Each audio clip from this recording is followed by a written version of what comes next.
Hello everyone, we are back and we are reviewing Urza, Chief Artificer. Earlier in the week we reviewed Mishra. I wanted to review the other commander deck. This one did fairly well. At the beginning of your end step, you're able to create a 0/0 with it gets +1/+1 for each artifact. So of course this deck is going to strictly care about that artifact typing. Everybody that knows a little bit of the lore knows that Urza was certainly the Artificer. So beginning off here, Urza costs 3, a white, a blue, and a black. It's a legendary creature, human artificer. Affinity for artifact creatures, so it costs 1 less for each artifact creature you control. Artifact creatures you control have menace. And then that ability is at the beginning of your end step, create a 0/0 colorless construct artifact creature token with this creature gets +1/+1 for each artifact you control. And he's got a pretty sizable body of 4/5, so keeps him out of lightning bolt range. Not quite out of murder range though. All right, so without further ado, we're going to go ahead and jump in here. And while we're, looking at some of these cards, I'm going to discuss some of my thoughts on some of these things that are going on in the world of Magic and kind of float some thoughts out there, which, other YouTube content creators and such have already discussed, but I'll give you one man's take. So we've got some of these retro framed swamps, and so you get 3 swamps, and you're going to get 4 islands, and you're actually going to have 2 islands of the same artwork, and then,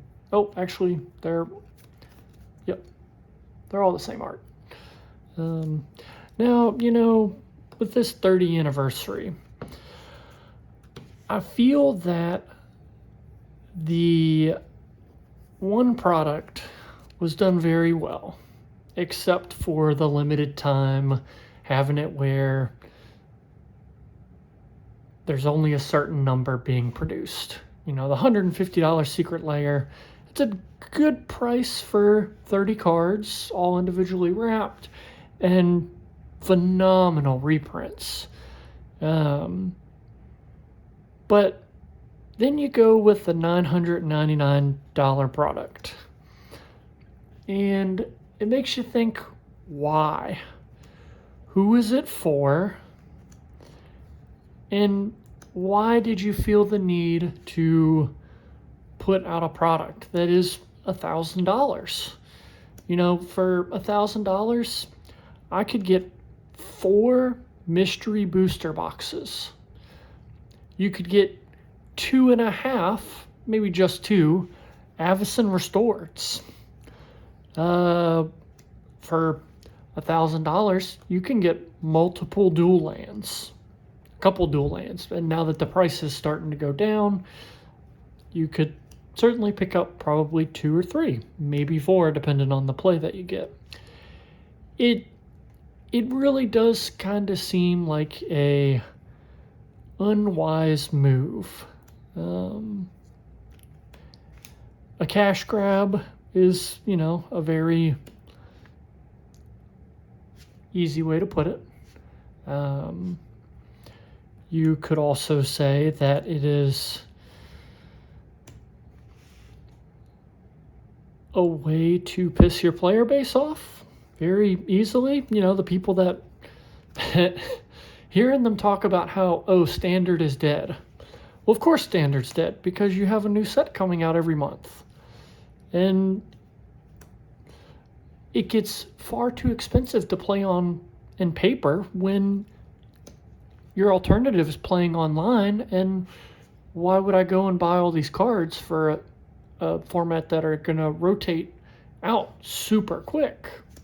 I don't know. I mostly play Commander myself. Now we're getting into the real shebang rather than lands.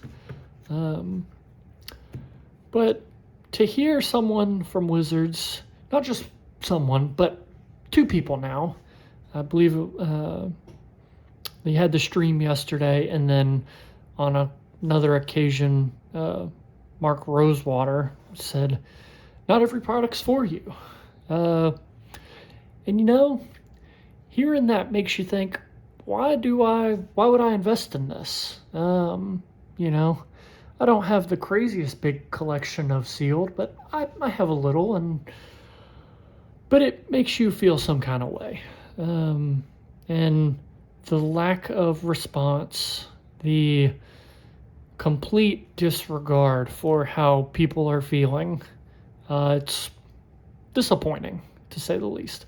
So we got Despark. Despark is a phenomenal removal tool. Exile target permanent with mana value 4 or greater for 1 white and 1 black. All right, and you got Psy Master Thopterist. Yep, that's it. 2 and a blue. Whenever you cast an artifact spell, create a 1/1 colorless Thopter artifact creature token with flying. Pay 1 and a blue, sack 2 artifacts, draw a card. Love cranial plating. So, it's 2 mana to bring out, and then you get +1/+0 for each artifact you control. But you can either equip it at sorcery speed for 1 mana, or do some combat tricks, and, somebody's like, oh, I'm going to block this creature to avoid the damage. Psych, you thought.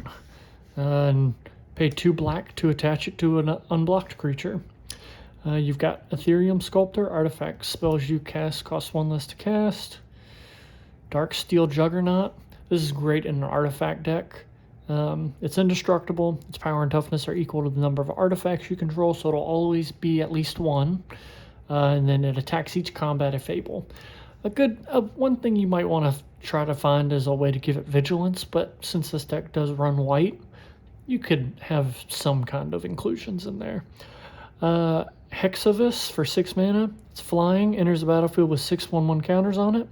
You can pay a mana, remove a counter, put a flying counter on another target creature, or you can pay 1 mana, remove a counter, put a +1/+1 counter on Hexavis.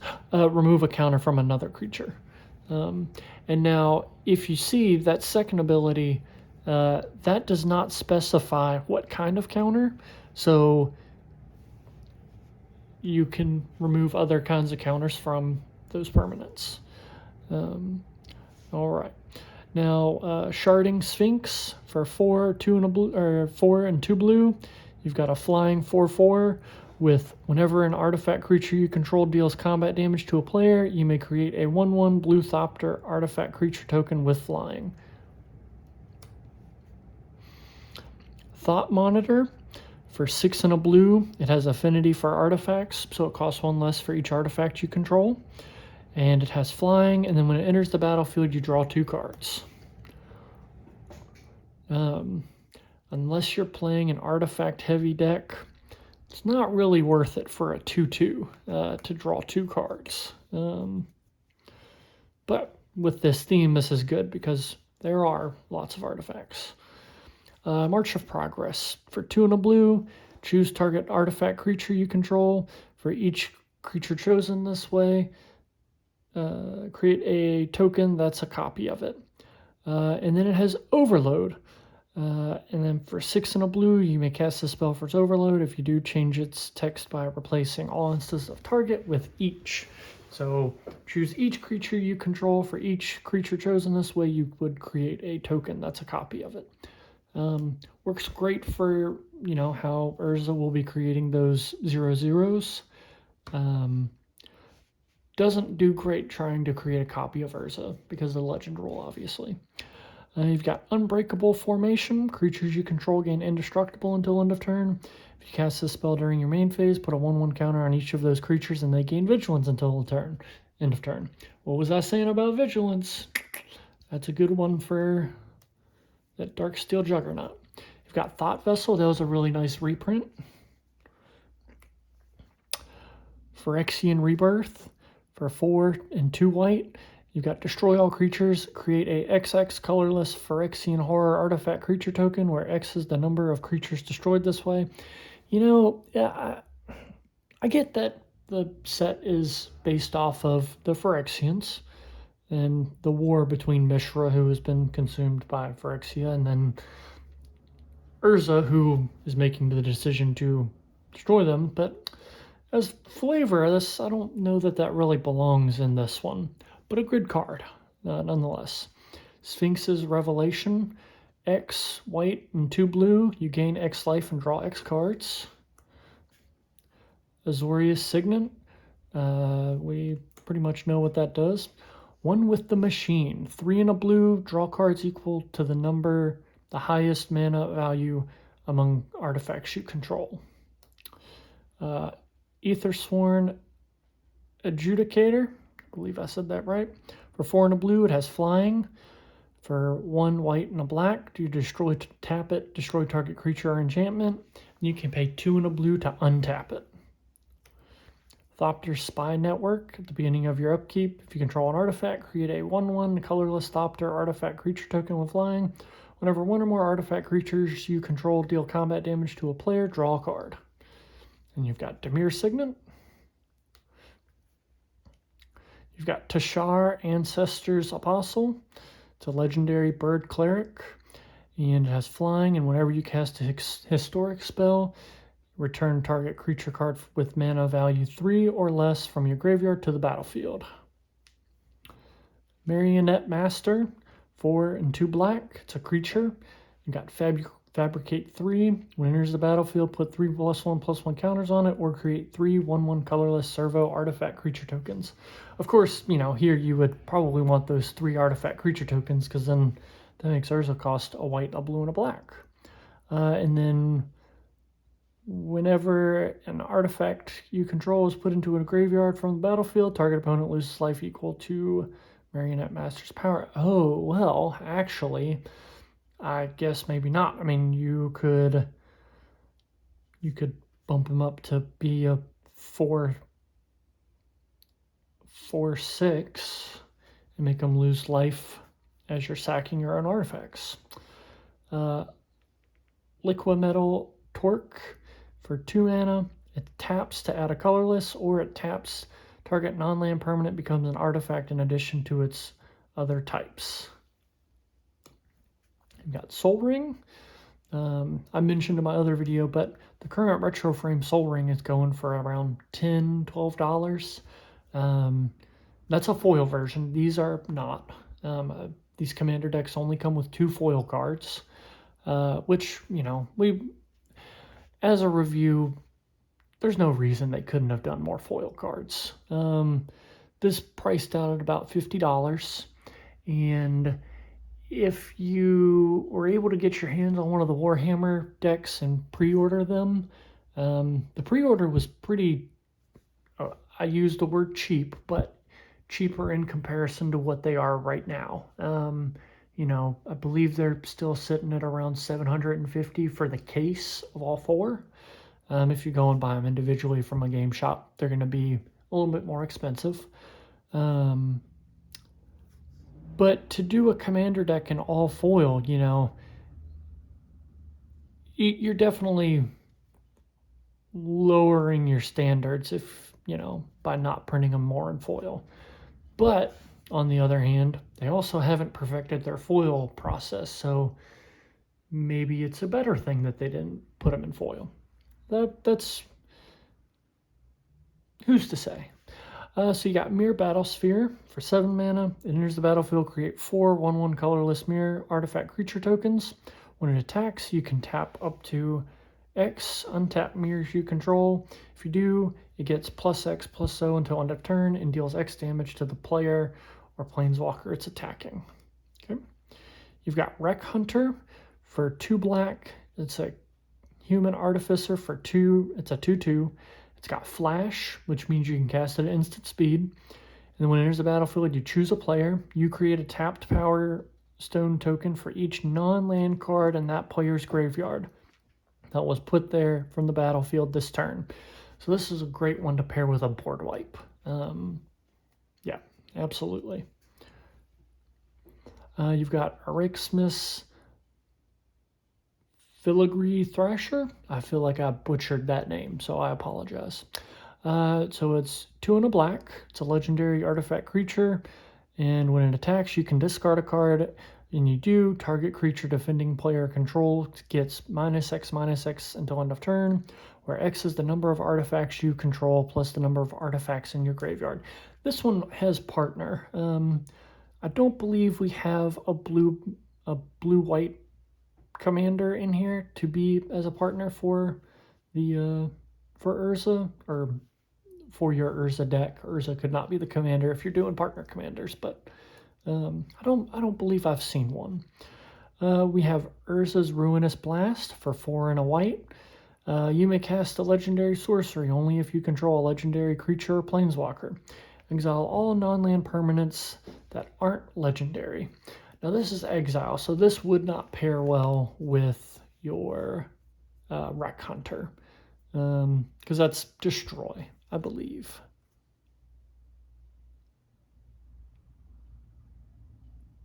Yep, yeah, or is put into the graveyard. All right, you've got Wire Surgeons for 4 and 2 black. It's a 6/5 creature with fear. Each artifact creature card in your graveyard has Encore. Its Encore cost is equal to its mana cost. All right. You've got Angel of the Ruins for 5 and 2 white. It's got flying. It's a 5/7, and when it enters the battlefield, you exile up to 2 target artifacts and/or enchantments. And it has plane cycling. So if, let's say, you're running low on mana, this ends up being in your hand, you're able to spend 2 mana to actually go get a land and kind of round you out. You've got a very nice Arcane Signet. Fidalkin Humiliator for 3 and a blue. It's a 3/4, and whenever it attacks, if you control 3 or more artifacts, creatures your opponents control lose all abilities and have base power and toughness 1/1 until end of turn. You've got Chief of the Foundry for 3 mana. It's a 2/3, and other artifact creatures you control get +1/+1. You've got Alila, Artful Provocator. I feel like I messed that up also, but it's a 1 white, blue, and a black. Flying, Death Touch, Lifelink. Other creatures you control with flying get +1/+0, and then whenever you cast an artifact or enchantment spell, create a 1/1 blue fairy creature token with flying. Master of Ethereum for 2 and a blue. Its power and toughness are equal to the number of artifacts you control. Other artifact creatures you control get +1/+1. Lochiel Clockwork Scholar for 2 and a white. It's a 2/4, and you prevent all combat damage that would be dealt to attacking artifact creatures you control. Whenever 1 or more artifact creatures enter the battlefield under your control, draw a card. This ability only triggers once each turn. You've got Indomitable Archangel for 2 and 2 white. It's a flying 4/4. Artifacts you control have Shroud as long as you control 3 or more artifacts. Super easy to do in this deck. You've got Relic of Progenesis. It's 1. You can tap it. Target player exiles a card from their library, or you can pay 1 and exile it. Exile all graveyards. Draw a card. And you've got Sandwell Avenger Ace for 1 and a white.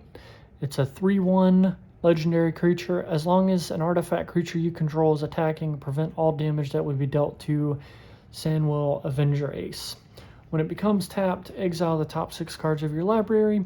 You can cast a vehicle or artifact creature spell from among them, put the rest on the bottom of your library in a random order. Okay. Got Shimmer Dragon for 4 and 2 blue. Flying 5/6. As long as you control 4 or more artifacts. Shimmer Dragon has hexproof. Tap 2 untapped artifacts you control. Draw a card. Bronze Guardian for 4 and a white. It's a double strike and has Ward 2. Other artifact creatures you control have Ward 2. And Bronze Giant's power is equal to the number of artifacts you control. Now, if you could only give that thing Trample. We're not in the right colors, though. You've got Dig Site Engineer for 2 and a white. It's a 3/3, and whenever you cast an artifact spell, you may pay 2 mana. If you do, create a 0/0 colorless construct artifact creature token with this creature gets +1/+1 for each artifact you control. You've got Skull Clamp. That's a good reprint. Some people, say that it's a banned-worthy card. Depends on the playstyle, in my opinion. I think if you're playing talk about like my Darien deck, Darien King of Keldor. Yes, it should not be allowed to be played in that because, you're creating the 1/1 tokens, you're able to draw a bunch of cards. But then you can't really ban a card based off of the commander. They no longer do that. Alright, so you got Steel Overseer for 2 mana. You can tap it, put a 1/1 counter on each artifact creature you control. He himself is an artifact creature. You've got Baleful Strix. That's a nice reprint. It's a blue and a black flying death touch. When it enters the battlefield, draw a card. That's awesome. So you get a flying death touch. When it enters the battlefield, it replaces itself in your hand. And it has flying, so it can give you a little bit of evasion if you get it early game and just smack a couple people for early damage. You've got Swords to Plowshare. It's 1 white, exile target creature. Its controller gains life equal to its power. You got Scholar of New Horizons for 1 and a white. When it enters the battlefield with a +1/+1 counter on it. It's a 1/1, and you can tap it, remove a counter from a permanent you control, search your library for a plains, reveal it. If an opponent controls more lands than you, you may put that card onto the battlefield tapped.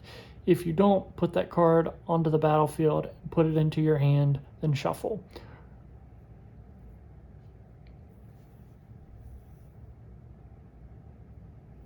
Wait, so hold up. If you control more lands? If an opponent controls more lands than you, you may put that card onto the battlefield tapped. If you don't, put that card on the battlefield. Oh, put it into your hand. I see. I was having a slow brain for a moment and was like, wait, why is it saying that it's a better... why would it come in untapped for the... Never mind. You've got Austere Command for 4 and 2 white. And you get to choose 2, destroy all artifacts, destroy all enchantments, destroy all creatures with mana value 3 or less, or destroy all creatures with mana value 4 or greater. Okay, and you've got Urza Signet, Kayla's Music Box for 2 mana. So you can pay a white, tap it, look at the top card of your library, then exile it face down, and you can tap it without paying mana. Until end of turn, you may play cards you own exiled with Kayla's Music Box. Okay. Whirler Rogue for 2, a blue and a blue. When enters the battlefield, create 2 1/1 colorless Thopter artifact creature tokens. Tap 2 untapped artifacts you control. Target creature can't be blocked this turn. This one I found when I discovered... Well, I did not discover it, but... when I realized this was a card was when they printed the Rogue decks, the Rogue Precons. Still are very fun decks to play.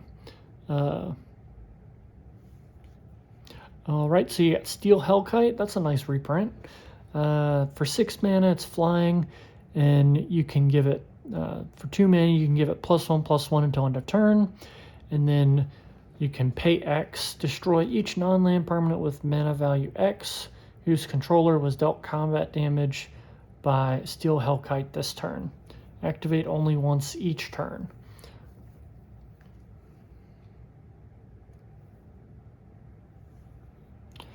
Swiftfoot Boots, a little bit of protection. I wish they would do Lightning Greaves a little more often. I know Shroud is like, but I do like the 0 equip ability. So you got Thopter Shop for 3 mana. Whenever 1 or more artifact creatures you control die, draw a card. This ability only triggers once each turn. You can pay 2 and a white, tap it, create a 1/1 colorless Thopter artifact creature token with flying. Filigree Attendant for 2, a blue and a blue. It's a flying. and its power is equal to the number of artifacts you control. It itself is not an oh yes it is. It is in fact an artifact. So it'll always be a 1/3 unless you have more artifacts out, which you should, and it'll be a little bit stronger. You've got Sharom the Hegemon for 3, a white, a blue, and a black. It's a 5/5 Sphinx flyer. When it enters the battlefield, you may return target artifact card from your graveyard to the battlefield. You've got Noxious Gearhulk for 4 and 2 black. It's got Menace, and when it enters the battlefield, you may destroy another target creature. If a creature is destroyed this way, you gain life equal to its toughness. So this is going to be one of those foil cards. You've got Tanos Solemn Survivor for 1 and a blue. It's a 1/3. You pay 2 mana, tap it, create a token that's a copy of up to 1 target artifact token you control. Mill 2 cards. You pay 1, a white, a blue, and a black. You tap it, sack 2 artifact tokens, exile an artifact or creature card from your graveyard, create a token that's a copy of the exiled card, except it's an artifact in addition to its other types. Only activate as a sorcery. All right. So Bident of Thassa for 2, a blue, and a blue. You have whenever a creature you control deals combat damage to a player, you may draw a card. 1 and a blue, tap it. Creatures your opponents control attack this turn if able. You've got Tempered Steel for 1, a white, and a white. Artifact creatures you control get +2/+2. You've got Preordain for a blue, scry 2, draw a card. Etch Champion for 3 mana. Etch Champion has protection from all colors as long as you control 3 or more artifacts. It's a 2/2. Solemn Simulacrum. I love this. It's a 4/4. When it enters the battlefield, you search your library for a basic land, you put it on the battlefield, tapped, shuffle, and then when it dies, you draw a card. I played this in my Goblin deck, Krinko, because it lacked card draw and it lacked ramp, and this hits both of those perfectly. Then you've got Vindicate for 1, a white, and a black. Destroy target permanent. Then you've got Chrome Courier for 1, a white, and a blue. You've got a flying 1/1. When it enters the battlefield, reveal the top 2 cards of your library, put 1 into your hand and the other in your graveyard. If you put an artifact card into your hand this way, gain 3 life. So with that, we've gone over all the different cards that are included in this precon. I prefer the Urza precon in comparison to the Mishra. I feel like it has a little bit more critical mass and a lot better ways for creating artifacts, and just Urza himself gives more than enough value for me to want to take him as commander instead. It's basically, with it being in, which I think I said this about both of them, both Mishra and Urza have excellent abilities, being that they trigger at the beginning of your instep and not the beginning of your upkeep. So that way you do get value out of it on that turn, assuming they live to see the end of your turn, or Mishra lives to see combat. One of my complaints for these would be the deck boxes. As you can see, this is already starting to come off. Kind of rough shape. That's how it actually came out of the box. But overall, these have wonderful frames and art. And I think you would do well either way you decide to go with them. You're going to have fun playing them. Well, we're coming to the end of our video. I am considering doing, like an intro or something, so I would love some feedback. I was really excited to see my last video got over 20 views. Please do feel free to subscribe. It costs nothing. I don't upload a crazy amount, so I won't be too annoying. And we could grow the channel to be something really amazing. join us. I believe we're going to be doing it tomorrow. We have those secret layer anniversary countdown kit things. We're going to open an entire one tomorrow. So do join us. Thank you and have a good night. And thanks for joining us at Crackin' Packin' Lackin'. All right, have a good night.